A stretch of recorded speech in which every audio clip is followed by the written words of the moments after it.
Hi, Year 11. Here is our lesson for today on the sanctity of life.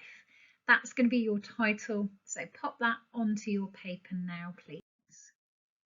Right, now the first thing I'd like you to do for me is the quiz that's attached on Show My Homework. Now, you don't have to print this off.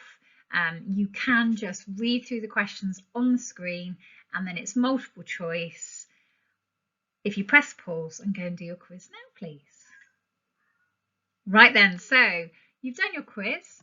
Now what we're going to do is we're going to go through the answers. So if you've got a different colour, amazing. And make sure that you note any corrections as we go through the answers. So question 1, a humanist is someone who A, does not believe in God, B, believes in the goodness of humans, C, thinks life can be lived well without religion, or D, all of the above. And the answer was D. So question 1 was D. Question 2, what word means someone who believes God created the universe? Is it A, creationist, B, an agnostic, C, a scientist, or D, a religious? It's A, creationist. Question 3, a liberal interpretation of a religious story means that the story is seen as, is it A, factually correct, B, containing nothing of worth, C, a parable or a story with a message, or D, a historical document? The answer is C, a parable or a story with a message. Question 4, which is not a monotheistic religion? Is it A, Hinduism, B, Islam, C, Judaism, D, Christianity? Well, monotheistic means that you only worship one God. So there's only one answer there that's right, and that's A, Hinduism. Question 5, evolution by natural selection was first proposed by who? A, Richard Dawkins, B, Stephen Hawking, C, William Paley, or D, Charles Darwin? And the answer was D, Charles Darwin. Question 6, which of these statements about evolution is not true? A, all life evolved from earlier, less complex organisms. B, traits that increase survival will be passed on to offspring. C, humans evolved from monkeys. Or D, organisms adapt to their environment. And the answer is C. Question 7, which of the following statements is most true? Is it A, all religious believers are opposed to the theory of evolution? Is it B, all religious believers have no issue with evolution? Is it C, there are a range of viewpoints on evolution within each religion? Or D, Christians are opposed to evolution, but Muslims accept it? Which of those is most true? It's C. Within each religion, there are a range of viewpoints. Question 8, what branch of Christianity is most likely to reject the theory of evolution? Is it A, Catholics, B, Protestant, C, Evangelical, or D, Unitarian? And the answer is C, Evangelical churches. They much more tend to be creationists. Question 9, if a Christian takes a literal interpretation towards the book of Genesis, what view are they likely to take towards evolution? Is it A, that evolution must be wrong, as the theory is incompatible with Genesis? B, that the two theories can be combined with no issue? C, the story in Genesis can be read as a parable and evolution can be accepted? And the story in Genesis must be wrong, as it's I think it says something like it's gone against with science. And the answer is A. Okay, question 10, which of the following statements about the start of the universe is most accurate? A, cosmologists think that the universe has existed forever. B, cosmologists think that the universe had a beginning. C, there's not enough evidence for either viewpoint. Or D, cosmologists are not interested in the start of the universe. And the answer is B, cosmologists do think that the universe had a beginning. Question 11, what do Christians think will happen to the universe in the future? A, it will expand. B, it will shrink. C, it will stay the same size. Or D, one day it will vanish. And it's A, it will continue to expand. Question 12, in the book of Genesis, what is the correct order of God's creation? Is it A, water, land, light, dark, sun, moon, stars, fish, birds, animals, man? Or B, or C, or D? And the answer is C. Well done if you got that one right. Question 13, in the Quran, Allah was said to have created the world in 6 what? And the answer is D, periods of time. Question 14, which of the following is a common Muslim view towards science? And the answer is B, science helps us to have a better understanding of the world and should be embraced. Question 15, who is a key supporter of intelligent design? And the answer is Michael Behe. Question 16, intelligent design is a modern theory that states, and the answer is C, evolution cannot explain complex organisms, there must have been a designer. Question 17, who designed the designer is a common criticism aimed at what or who? And it's A, the view that God created all life. Question 18, when it comes to questions of the start of the universe and the origin of life, what view do most humanists tend to take? And the answer is C, that science might not know everything yet, but it's the best explanation we have so far. Question 19, which of the following statements is most true? And the answer is C, it is possible to be both religious and a scientist. And question 20, fill in the blanks to make this sentence make sense. And the answer for the missing words is D, stewardship and dominion. Question 21, in Genesis, does God give humans dominion or stewardship over the earth? What's your answer? It was D. It actually depends on your interpretation. Question 22, the earth is green and beautiful, God has appointed you his stewards over it, is a quote from where? Well done, it's B, the Hadith. Question 23, what term in Islam means trustee and implies we must care for the world? It is A, a Khalifa. Question 24, what view do most humanists take towards stewardship? The answer is B, we should care about the planet because it makes sense. Question 25, which of the following is a duty of a global citizen?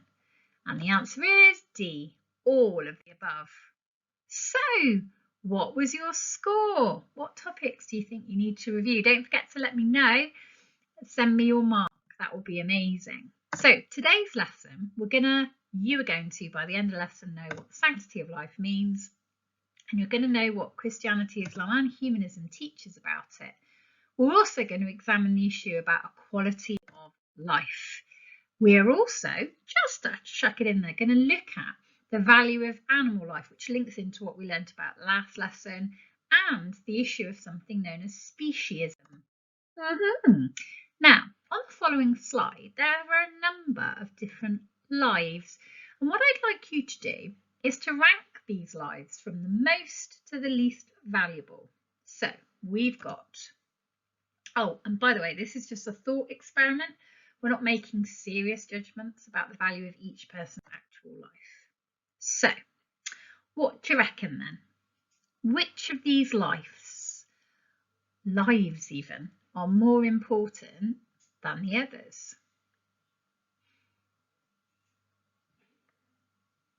What do you think? And pop them in a line. See, I've realised here that this is a slightly more outdated version of my PowerPoint, and on the other one I put a picture of Bojo, but I forgot to there. So you need to imagine that she's Bojo. Okay, so the question is, are some lives more valuable than others? So did you rate, for example, a goldfish as being less or more valuable than, say, the baby? Cute baby. And it's an interesting one, isn't it? There you go, there's the Bojo one. I just missed it on the big one, sorry about that. It's an interesting concept. So what does the word sanctity actually mean? Now, if we were in class, what I'd get you to do is to write the word sanctity and then do a little arrow that said sacred and an arrow that said holy. But I'd like to write this definition. So sanctity is something that's holy or sacred, something of the ultimate importance. And there's a sacred prayer wheel there from Buddhism. Now, is life sacred? This is like the big question. Is human life more important than animal life? Are some human lives more sacred than others? And what impact do these beliefs have on the decisions that we make? Now, I don't want you to write these questions, just want you to have a little think about them. Okay, now in your remote learning pack, you should have pages 54 to 57. And what I'd like you to do, skipping the Jewish attitudes because we don't do Judaism, I would like you to read the information first to get a really good overview of this topic, and then on the question sheet, which I've attached on Show My Homework, I'd like you to have a go, please, answering these questions. Or if it's easier for you, you can obviously press pause on the video now, and then you can answer these questions. I would use the side headings: Christian view, Muslim view, humanist views, and I would make sure that where you can, you answer in full sentence answers. So an example would be, for the answer to question 1, there are different reasons why religious and non-religious people believe that life is precious. Full stop. Religious people believe, and then say what religious people believe about life, however non-religious people, etc.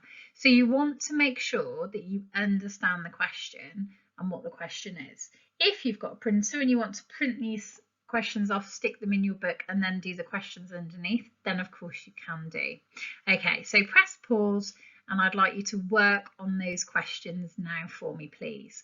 Remember that if the 45-minute lesson is up before you finish those questions, the next RS lesson we have, you will just resume from where you last finished working. Okay, so press pause now. Okay, now there's some extra work here about Islam.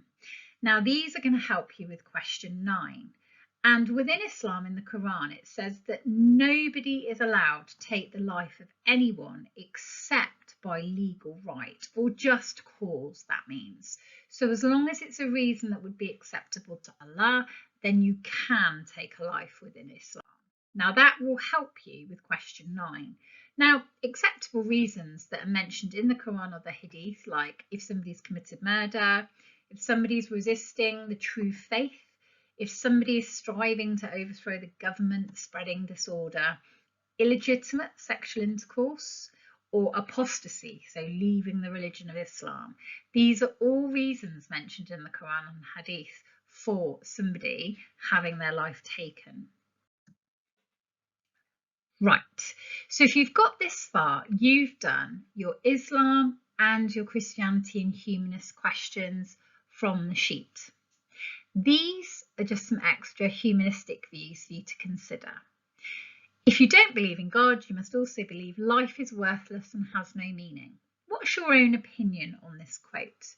Do you have to believe in God in order to think your life has worth and meaning? Now, in the folders on Show My Homework, there is some extra information provided by the exam board on the sanctity of life, especially in relation to non-religious views. And I'd like you to have a read of that, please, and highlight any of the important information on it. Now, what I'd like you to do is to write a new side heading, Quality of Life. And then I'd like you to take a whole page and split your page into 2 halves.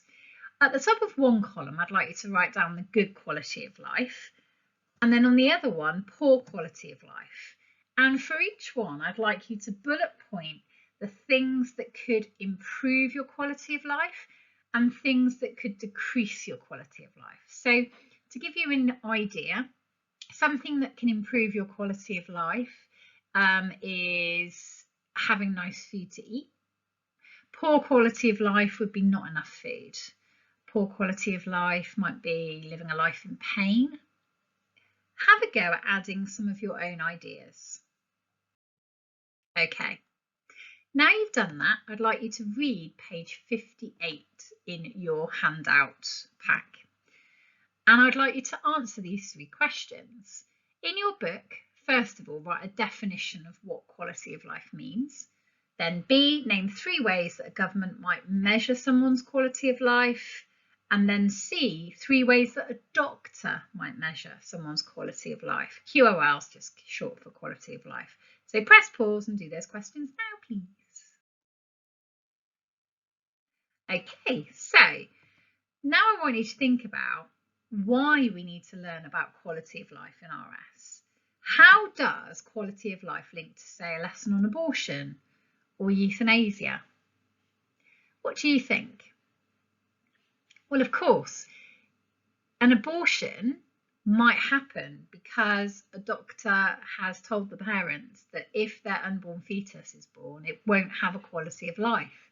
It might live in pain or never be independent. Same with euthanasia. You could argue, couldn't you, that somebody would probably want to choose euthanasia if they had a really bad, poor quality of life. So let's move on and link back to last lesson. Last lesson you looked at animal testing. Now I know that there's going to be some really controversial views in the class, and this is one of those things that I kind of wish we were together a little bit more. But are animal lives worth exactly the same as a human life? And what would a religious believer think about that? What about non-religious people? So if you had a cow and a human and they were both going to get killed, which one would you save first? Which one's life is more important, or are they both equally the same? Now, what I'd like you to do, again, there's an extra supplement provided by the exam board on this very topic. So again, what I'd like you to do is read this sheet, but this time I'd like you to make some notes.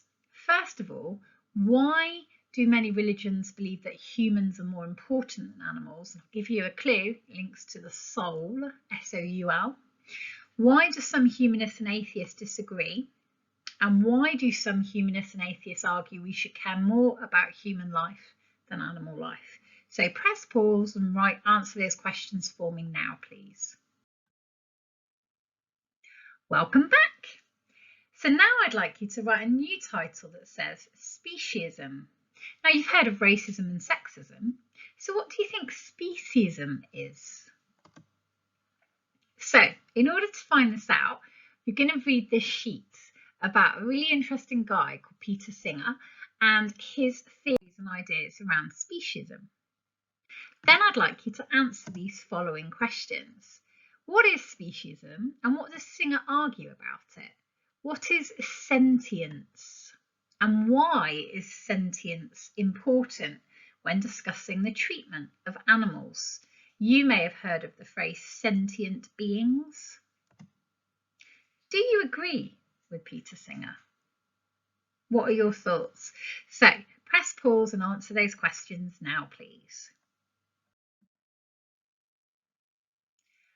Welcome back. Okay, so now what we're going to do, as promised, last week or this week, depending on when you're doing this lesson, we did some practice exam work together during our live lesson on stewardship, and we practice our macro themes and hyper themes and the way that we answer an 8-mark question.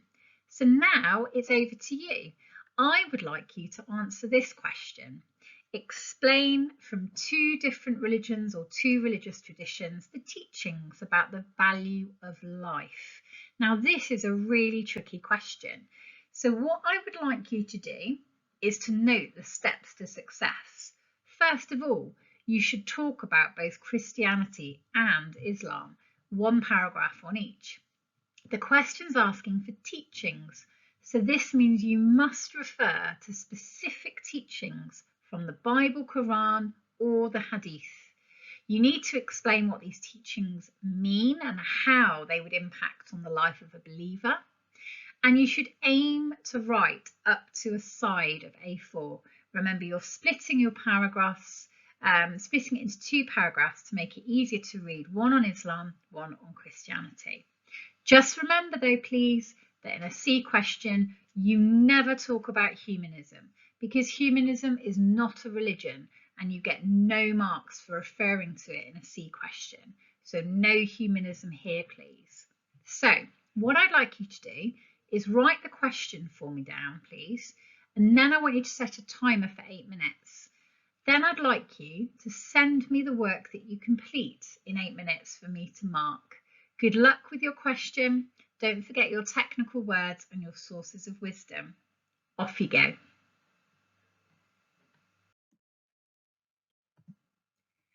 So we've nearly finished our lesson, and now what I'd like you to do is think back to these lives. Has your views changed during this lesson? Is there anyone here at the beginning that you ranked in a different order that you've changed your minds about since you've learned what we've discussed today? Okay, thank you so much for all your hard work. I'm really looking forward to marking your exam questions and giving you some feedback.